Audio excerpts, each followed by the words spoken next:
Salam sejahtera.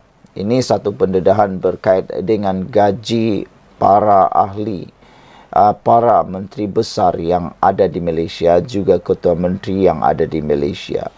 Siapakah yang paling tinggi mendapat gaji dan siapakah yang paling rendah mendapat gaji?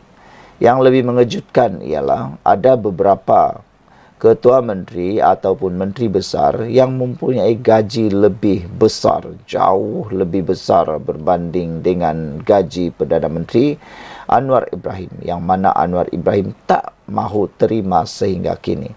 Anwar Ibrahim tak ambil gaji sehingga kini, walaupun gajinya besar. Tetapi yang mengejutkan kita, gaji beberapa orang menteri besar atau ketua menteri yang ada di Malaysia jauh lebih besar daripada gaji Anwar Ibrahim. Tapi yang lebih mengejutkan kita semua ialah gaji Menteri Besar Kelantan adalah tinggi, tapi prestasi ekonomi terendah. Terbalik pula dengan Pulau Pinang. Gaji Menteri Besar Kelantan tu jauh lebih besar daripada siapa? Ikuti pendedahan ini. Gaji Menteri Besar Kelantan mencecah sebanyak RM20,000, walaupun mencatatkan prestasi ekonomi negeri terendah di Malaysia.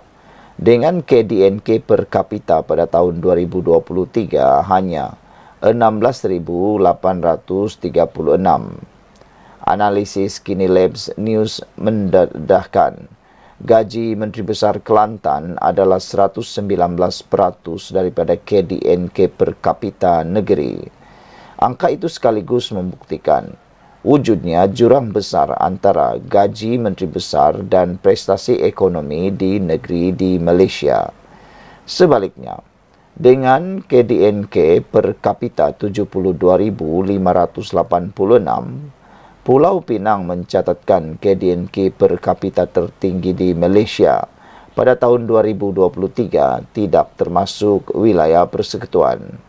Namun, gaji ketua menteri di negeri itu adalah paling rendah, iaitu RM14,175 sebulan.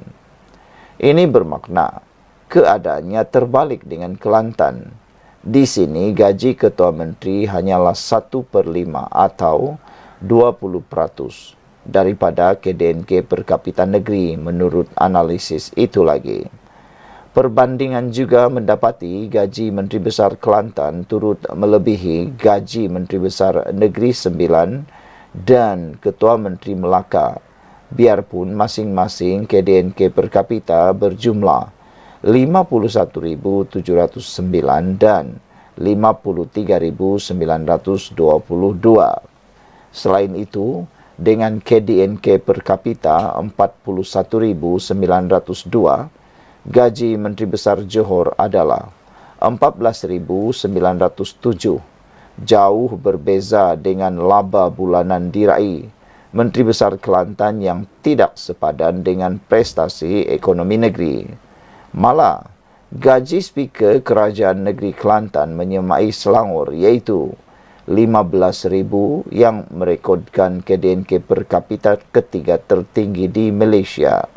Semakan turut mendapati gaji Speaker Kerajaan Negeri Kelantan melebihi gaji Speaker Kerajaan Negeri Kedah, Terengganu dan Pahang, masing-masing 14,000 bagi Kelantan, Perak 12,500, Pulau Pinang 12,109, Melaka 11,000, Negeri Sembilan 10,888, Perlis 10,000 dan Johor 6,109. Sekian untuk kali ini. Jangan lupa tinggalkan komen anda, tekan butang subscribe. Kita jumpa lagi. Salam sejahtera. Ini satu lagi pendedahan daripada Daim Zainuddin dan pengakuan Daim Zainuddin berkait dengan kes gagal istihar 70 aset harta. Netizen mula tertanya-tanya, apa sebab sebenarnya Tun Daim Zainuddin, rakan baik Tun Mahathir ini, tidak mengistiharkan ataupun gagal mengistiharkan 70 aset harta beliau? Kenapa beliau tidak istihar? Kata netizen, kalau dah 70 harta pun tak disenaraikan, agak-agak sebenarnya berapa aset harta yang dimiliki oleh Tun Daim Zainuddin ini.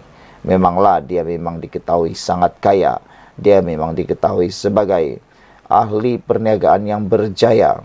Tidak salah beliau kaya, tapi yang menjadi pertanyaan dan perdebatan rakyat jelata netizen di Malaysia ialah mengapa seakan-akan Tun Daim Zainuddin menyembunyikan kekayaannya melalui kegagalan mengisytihar harta 70 aset harta ini. Kalau benar beliau ini tidak bermasalah, kenapa tidak mengisytiharkannya?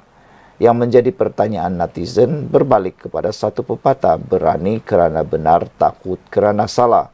Kalau semua harta itu diperoleh dengan cara yang betul, tanpa ada masalah, tanpa ada persembunyian atau tanpa ada rasa takut, dia pasti tidak akan membuat harta tersebut seolah-olah disembunyikan. Mantan Menteri Kewangan Tun Daim Zainuddin memohon kepada Mahkamah Session Kuala Lumpur hari ini untuk mendapatkan penzahiran dokumen daripada SPRM.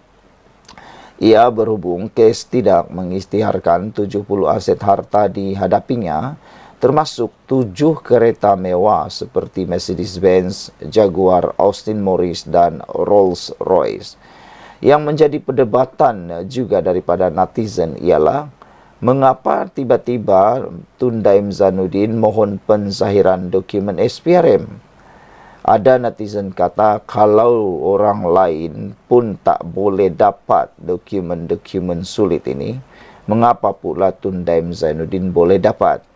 Kata netizen, perlu ada standard yang sama, adil dan tak pilih kasih.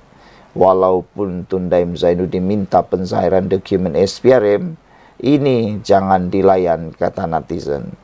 Saudara-saudara sekalian, Peguam M. Puravelin yang mewakili Daim 86 tahun semasa prosiding di hadapan Hakim Azura Alwi berkata, permohonan pertama dibuat kepada pendakwaan selaku responden untuk mendapatkan sesalinan notis kes menerusi surat bertarikh 31 Januari lalu.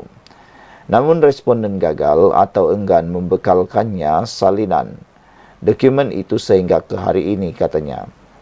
Kata Peguam Daim, saya tidak menerima sebarang maklum balas dan responden juga tidak mendedahkan aduan tersebut sebagaimana yang diwajibkan di bawah Seksyen 51A Kanun Tata Cara Jenayah. Hakikatnya, responden mempunyai kewajipan untuk membekalkan salinan berkenan kerana ia membentuk asas kepada pengeluaran notis Seksyen 36 dalam kurungan 1 Akta SPRM 2009 yang telah membawa kepada pertuduhan ini, katanya. Demi keadilan, kata beliau lagi, responden mesti mendedahkan aduan tersebut kerana ia berkemungkinan membantu kes saya atau menjejaskan kes pendakwa raya, katanya. Kerana itu, Daim yang juga kawan rapat Tun Mahathir sekali lagi membuat permohonan sama pada 31 Julai lalu. Mendengar perkara berkenaan, Timbalan Pendakwa Raya Datuk Wan Syahrudin Wan Aladin mengesahkan permohonan terbabit telah diterima pada 6 Ogos lalu. Dalam pada itu, beliau memohon Daim hadir dalam prosiding permohonan itu pada prosiding akan datang. Saya bimbang ia akan mengundang persepsi apabila tertuduh dalam kes ini tidak hadir ke mahkamah pada prosiding pendengaran kes. Anggap sahaja ini adalah latihan untuknya tampil ke mahkamah sebelum perbicaraan dibuat. Bagaimanapun, Puraven membantah permohonan pendakwaan dengan alasan anak buahnya mempunyai masalah kesihatan dan pergerakan fizikal yang amat terhad. Mahkamah perlu memahami keadaannya yang sangat uzur, katanya. Selepas mendengar permohonan daripada kedua-dua pihak, Mahkamah menetapkan 27 Ogos untuk pendengaran permohonan mendapatkan penzahiran dokumen.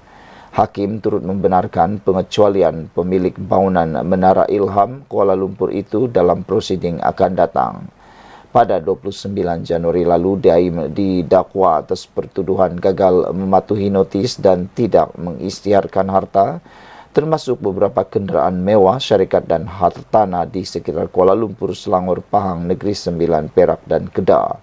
Daim didakwa mengikut Seksyen 36 dalam kurungan 2 Akta Suruhanjaya Pencegahan Rasuah Malaysia 2009 yang membawa hukuman penjara tidak melebihi 5 tahun dan didenda maksimum RM100,000 jika sabit kesalahan.